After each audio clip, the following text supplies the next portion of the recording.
Mr. Speaker, sir, I rise pursuant to Standing Order 53-1 to seek a statement from the Standing Committee on Finance and Budget on a matter of national concern regarding the award of a Kenya shillings 14.5 billion tender by the Central Bank of Kenya, CBK, to the German firm USA Kenyans for printing Kenya's new generation currency. Mr. Speaker, sir, the 2024 Auditor General's report flagged irregularities, including failure to appoint a special procurement committee, lack of oversight by the Public Procurement Regulatory Authority, PPRA, and absence of supplier vetting or market assessment. While CBK cited approvals from the National Security Council and other agencies, these explanations were found unconvincing, given that the CBK is not a national security organ under Article 239 of the Constitution. Notably, in 2005, an open tender for currency printing saved costs when it was awarded competitively to De La Rue over GSEC and Deviant, yet in this case, CBK single-sourced the latter at a higher cost. In the statement, the committee should address the following: whether CBK had approval from the Cabinet Secretary, National Treasury, for classified procurement of currency printing, and whether this specific procurement was part of an approved classified list under Section 90 of the Public Procurement and Asset Disposal Act, PPADA, of 2015. 2, whether CBK complied with Regulation 84 of the Public Procurement Regulations 2020, including submission of the justification of the use of classified procurement, itemized lists and estimated costs, and selected procurement methods, and whether a special procurement committee was duly appointed. Whether CBK's accounting officer submitted the required procurement report to the Cabinet Secretary, National Treasury, and the Public Procurement Regulatory Authority as mandated under Regulation 84(11), and whether the selection criteria for the supplier was documented and justified. 4, whether the procurement method used violated Section 90(8) of the Public Procurement and Asset Disposal Act by improperly classifying the tender and by passing open competition without valid grounds of urgency or national security. 5, analysis of the 2005 and the 2025 currency printing tenders in terms of value for money, transparency, and competitiveness, including a breakdown of the 2025 contract value and how it compares to past pricing. 6, appropriate actions to ensure accountability, prevent future misuse of classified procurement procedures, and safeguard the integrity of Kenya's procurement framework, especially where large public resources are involved. Senator Andrew Omtatah, MP, Senator from Busia. The second statement is on the delayed upgrading to pavement standard and performance-based maintenance of the 3-kilometer Benga Koboit Papa Primary School Road in Teso Central Sub-County, Busia County. Mr. Speaker, sir, I rise pursuant to Standing Order 53, Clause 1, to seek a statement from the Standing Committee on Roads, Transportation and Housing on a matter of county-wide concern regarding the upgrading of the 3-kilometer Benga Akobwait Papa Primary School Road in Teso Central Sub-County, Busia County.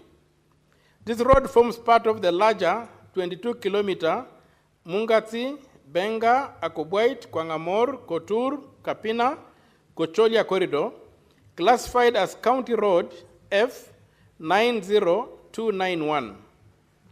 The works were to include upgrading to bitumen standard, a 10-meter reinforced concrete bridge, installation of road furniture, and performance-based road maintenance brackets (PBRM) elements.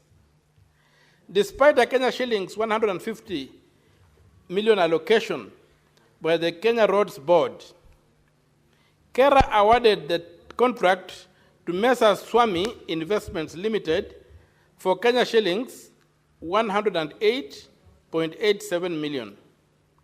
The project was due for completion in June 2023, but has stalled, with the contractor repeatedly abandoning the site and failing to deliver key components. A demolished bridge remains unreplaced, and a temporary wooden structure has collapsed several times, causing injuries and death. Completed sections are dangerously narrow, with environmental degradation from unclaimed borrow pits. Suppliers remain unpaid, and serious irregularities, including a Kenya shillings 41 million gap between allocation and contract sum, have been reported. In the statement, the committee should address the following. 1, the procurement process and whether due diligence was followed in the appointment and capacity evaluation of the contractor, including the validity of the performance guarantees. 2, the status and intended use of the unaccounted balance of Kenya shillings 41,128,799 shillings and 60 cents in relation to the budgeted allocation and the contract sum. 3, whether there has been value for money in the works completed thus far, considering the delays, poor quality, and safety concerns. 4, whether all local suppliers have been compensated and, where applicable, the payment of accrued interest due to delayed settlement. 5, completion plan, including a firm timeline for delivery of the pending works to ensure the community has a functional and safe road. 6, measures against all individuals or institutions whose negligence or misconduct has compromised the project, and appropriate compensation for the persons injured or killed due to the current unsafe state of the road. Senator Andrew Omtatah, MP, Senator from Busia County.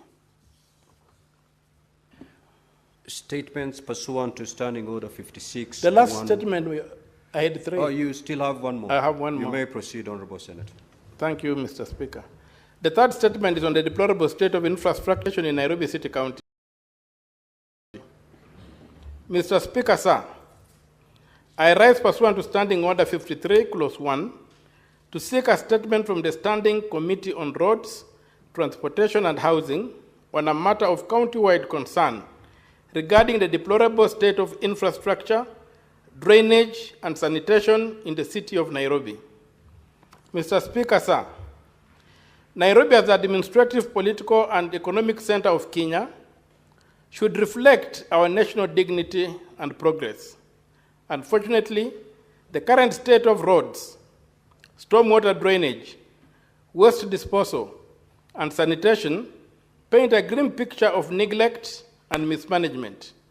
The city suffers from poor waste collection, blocked drains, frequent flooding, and open sewers, compromising public health, disrupting businesses, and damaging Kenya's image. This alarming situation has exposed residents, school-going children, and city visitors to daily risks, with increasing accidents, property losses, and health concerns.